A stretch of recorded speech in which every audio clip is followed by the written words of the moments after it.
On October 6, North Korea continued its provocative behavior by firing 2 more missiles and flying 12 military aircraft in protest. South Korea responded with urgency. China and Russia joined hands to support North Korea. North Korea escalates its provocative behavior. According to media reports, North Korea fired 2 short-range ballistic missiles from the Samsok area of Pyongyang into the eastern waters between 6:01 a.m. and 6:23 a.m. on October 6th.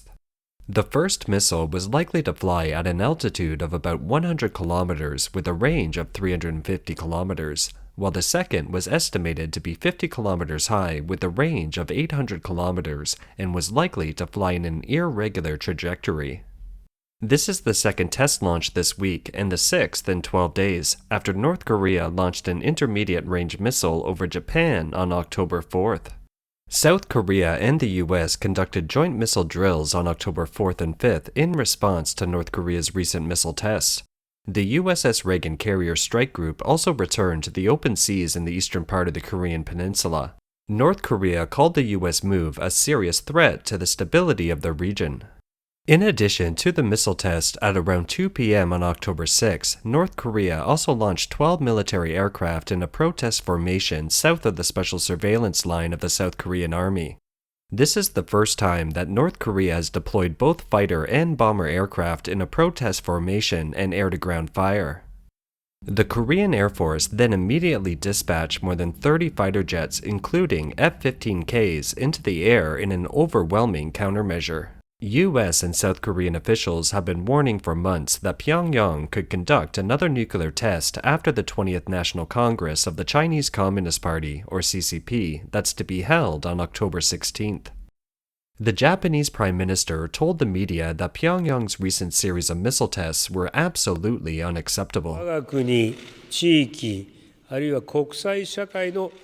Japan and South Korea together recognize the serious challenge this poses to the peace and security of our country, our region, as well as that of the global community, and together strongly condemn it.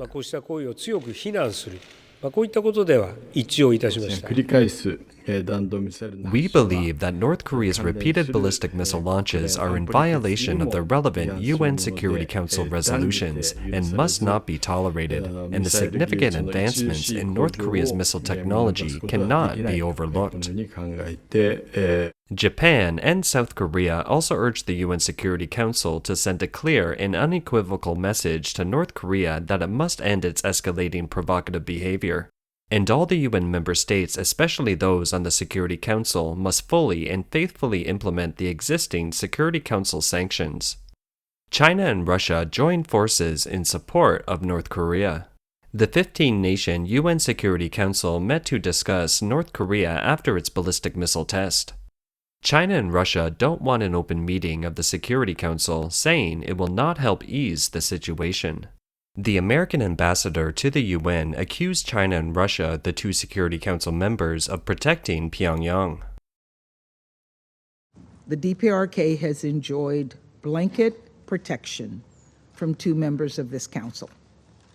These 2 members have gone out of their way to justify the DPRK's repeated provocations and block every attempt to update the sanctions regime.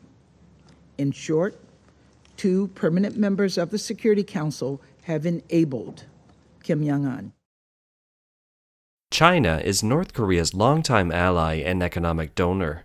China's deputy ambassador to the UN said, "The Security Council should play a constructive role in the Korean Peninsula issue, instead of relying solely on strong rhetoric or pressure. The Council's discussions and deliberations should contribute to a détente rather than fueling escalation. They should promote the resumption of dialogue instead of widening differences and forge unity instead of creating divisions." We have stated many times, and are repeating it again, introducing new sanctions against DPRK is a dead end. In May of this year, the U.S. initiated and pushed a proposal at the Security Council to impose more sanctions on North Korea on the grounds of its repeated missile launches. but it was rejected by China and Russia that month.